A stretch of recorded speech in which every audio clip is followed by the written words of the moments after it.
இந்த உலகத்துல ஒரு இடம் எத்தனையோ நூற்றாண்டுக்கு மேல பாதுகாத்துக்கிட்டு வர ஒரு சீக்ரெட்டான டாக்குமெண்ட்ஸ்லாம் இருக்குதாம். 1, 2 டாக்குமெண்ட்ஸ் இல்ல.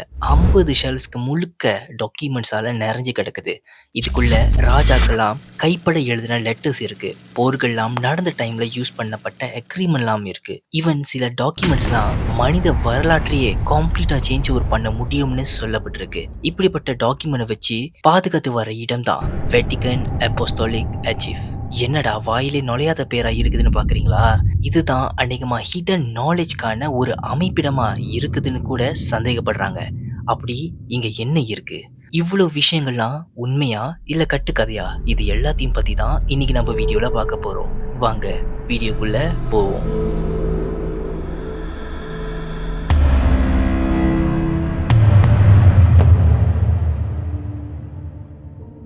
ஆக்சுவலி இந்த வெட்டிகன் அப்போஸ்தோலிக் ஆர்ச்சிவ் பாத்தீங்கன்னா ஒரு லைப்ரரி மாதிரியான இடம் தான். இதை வந்து நம்ம ஷார்ட் ஃபார்மா ஆர்ச்சிவ்னு கூப்பிடுவோமே. இந்த ஆர்ச்சிவ் உலகத்துல ஸ்மாலஸ்ட் கண்ட்ரின்னு சொல்லப்படுற வெட்டிகன் சிட்டிக்கு சொந்தமானது. ரோம் பகுதியில சின்னதா அமைந்த ஒரு இடம் தான். ஆனா மனித இனத்துல த மோஸ்ட் பவர்ஃபுல் சீக்கிரம்லாம் இங்க தான் இருக்குதுன்னு சொல்றாங்க. 1612 வருஷத்துல பாப் பாவ்ல்னு சொல்லப்படுற நபரால தான் இந்த லைப்ரரியை ஆர்கனைஸ் பண்ணிருக்காரு. இவர் யாருன்னா 1600வது வருஷ காலத்துல வெட்டிகன் சிட்டியை ஆட்கொண்ட ஒரு லீடர்னு கூட நம்ம சொல்லலாம். கேத்தலிக் சர்ச்சோட ஹெட்டாகவும் இவர் விளங்கி இருக்காரு. இவர் அமைச்ச இந்த லைப்ரரியில புக்ஸ்களை தாண்டி டாக்குமெண்ட்லாம் இருந்திருக்கு.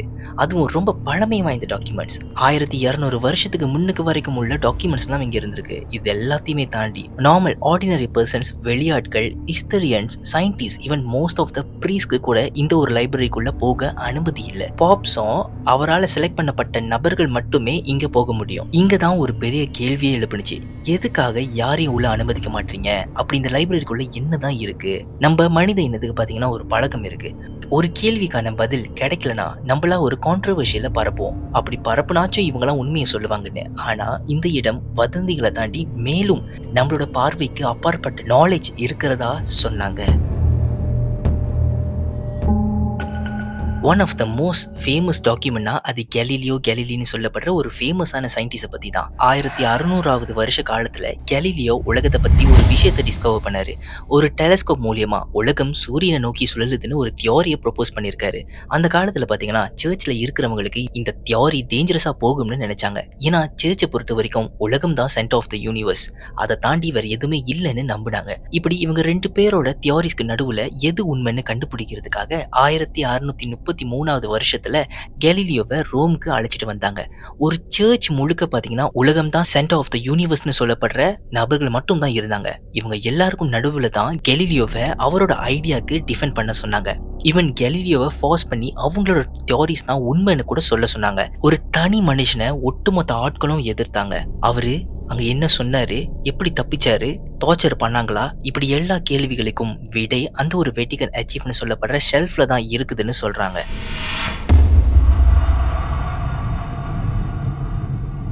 வெட்டிகன் ஆர்ச்சிவ்ல இன்னும் நிறைய ஷாக்கிங்கான டிஸ்கவரிஸும் இருக்கு. அதுல இன்னொரு தான் ராஜாக்கள்லாம் எழுதின லெட்டர்ஸ். அதுவும் சாதாரணமான லெட்டர்ஸ்லாம் இல்ல, உயிர் பயத்துல கெஞ்சி எழுதின லெட்டர்ஸ். 1500வது வருஷத்துல கிங் ஹென்ரின்னு சொல்லப்படுற ஒரு ராஜாக்கு தன்னோட மனைவி கிட்ட இருந்து டிவோர்ஸ் வேணும்ங்கிறதுக்காக சர்ச்சுக்கு ஒரு லெட்டர் எழுதினாரு.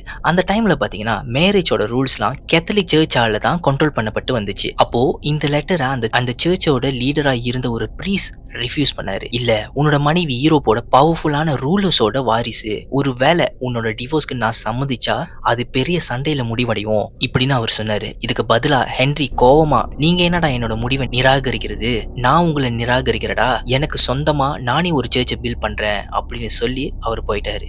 அதுக்கப்புறம் 1534வது வருஷத்துல கிங் ஹென்றி இங்கிலாந்துல ஒரு சர்ச் அமைச்சு அதுல அவர் லீடராகவும் ஆனாரு. அதுக்கப்புறம் நினைச்ச மாதிரியே தன்னோட வைஃப் கூட டிவோர்ஸ் பண்ணி இன்னொரு பொண்ணு கூட கல்யாணமும் பண்ணாரு. இதுல நீங்களாம் ஒரு விஷயத்த யோசிப்பீங்க, இதுல எங்கடா ராஜா உயிர் பயத்துக்காக லெட்டர் எழுதியிருக்காரு அப்படின்னு.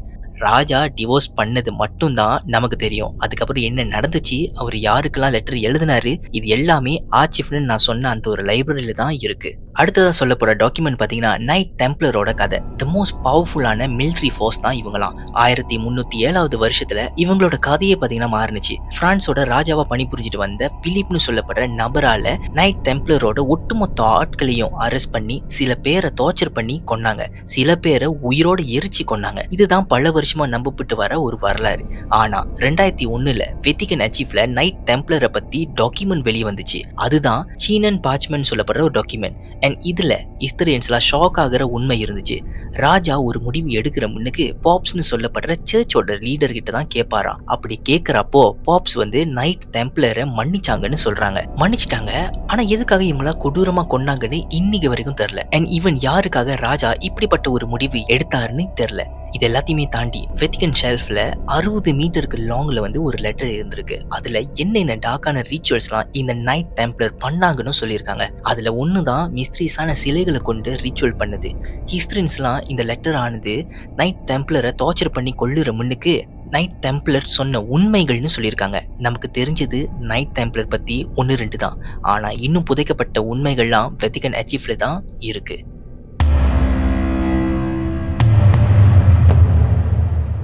இதுல தி மோஸ்ட் டிஸ்டர்பிங்கான ரூமர்ஸ் என்னன்னு பாத்தீங்கன்னா, இந்த வெட்டிகன் அச்சீவ்ல எக்ஸார்சிசம் பத்தின ரெக்கார்ட்லாம் இருந்திருக்கிறதா சொல்றாங்க. எக்ஸார்சிசம்னு ஒரு விஷயம் எத்தனையோ செஞ்சுரி முன்னுக்குல இருந்து நடந்துகிட்டு வருதுன்னு வெட்டிகன் ஷெல்ஃப் ப்ரூஃப் பண்ணுது. அதுல தி மோஸ்ட் ஃபேமஸ் எக்ஸார்சிசம் பத்தின டாக்குமெண்ட்னா அது கேப்ரியலா எமோத்தோட எக்ஸார்சிசம் தான்.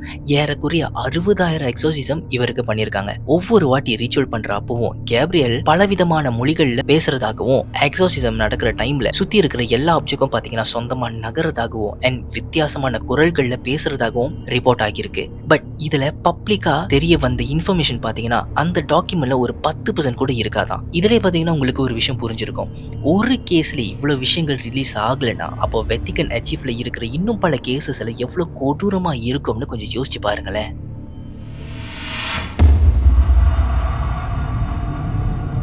1810வது காலத்துல இன்னொரு ஷாக்கிங்கான விஷயம் இந்த வெட்டிகன் அச்சீவ்ல நடந்துச்சு. நெப்போலியன் போனபார்ட்டே அப்படின்னு சொல்லப்பட்ட நபர்களால இந்த இடம் சீஸ் பண்ணப்பட்டுச்சு. ஆயிரக்கணக்கில் டாக்குமெண்ட்ஸ்லாம் பாரிஸ்க்கு டிரான்ஸ்போர்ட் ஆகப்பட்டுச்சு. அப்படி டிரான்ஸ்பர் ஆகுற சமயத்துல நிறைய டாக்குமெண்ட்ஸ் நம்ம கிட்ட இருந்து மறைக்கப்பட்டிருக்கு. இதுல ஏதாவது உள்குத்து இருக்குமான்னு ஹிஸ்டரியன்ஸ் செக் பண்ற அப்போதான் அவங்களே என்ன சொன்னாங்கன்னு பாத்தீங்கன்னா, ஹெக்டிக்கான டைம்ல இவங்க டாக்குமெண்ட்ஸ் எல்லாத்தையுமே டிரான்ஸ்பர் பண்ணதால அதுல பல டாக்குமெண்ட்ஸ் பாத்தீங்கன்னா பழசா இருந்ததால எல்லாமே அழிஞ்சிச்சுன்னு சொல்றாங்க. எவ்வளவு தூரம் இந்த டாக்குமெண்ட்ஸ்லாம் அழிஞ்சிச்சுன்னு தெரியல. ஆனா அழிக்கப்பட்ட அந்த சீக்ரெட்ஸ் நமக்கு தெரிய வாய்ப்பே இல்லை. இதுல இன்னும் சில டாக்குமெண்ட்ஸ் வெட்டிகன் அச்சீவ்ல தான் இருக்கு. ஒரு நாள் மீதி இருக்கிற உண்மையாச்சும் நமக்கு தெரிய வரும். இன்னைக்கு வரைக்கும் வெட்டிகன் அச்சீவ்ல அந்த சின்ன இடத்துல சீக்ரெட்டான டாக்குமெண்ட்ஸை கொண்டு பராமரிச்சுக்கிட்டு தான் வராங்க. அதுக்கு அவங்க கொடுத்த பேரு தான் வெட்டிகன் அப்போஸ்டாலிக் அச்சீவ். சில பேர்கள் மட்டுமே அதை படிக்க முடியும். அங்க இருக்கிற இன்னும் சில டாக்குமெண்ட்ஸ்லாம் 75 வருஷத்துல இருந்து 100 வருஷத்துக்கு மேல சீல் பண்ணப்பட்ட ஒரு சீக்ரெட்ஸ் தான். இதுல எனக்கு என்ன புரியுதுன்னா, நமக்கு தெரிஞ்ச கான்ட்ரோவர்ஷியலான சீக்ரெட்ஸ் எல்லாமே அநேகமா இந்த ஷெல்ஃப்குள்ள தான் அடைக்கப்பட்டிருக்கலாம். பல வருஷமா பூட்டி பாதுகாத்து வரலாம். ஒரு நாள் அந்த உண்மை வெளியாகிறப்போ என்னென்ன நடக்கும்னு காலம் தான் நமக்கு முடிவு பண்ணும். அது வரைக்கும் நம்ம வெயிட் பண்ணி தான் ஆகணும். அடுத்த வீடியோல உங்க எல்லாரும் சந்திக்கிற வரைக்கும் Tata bye from ticket vision.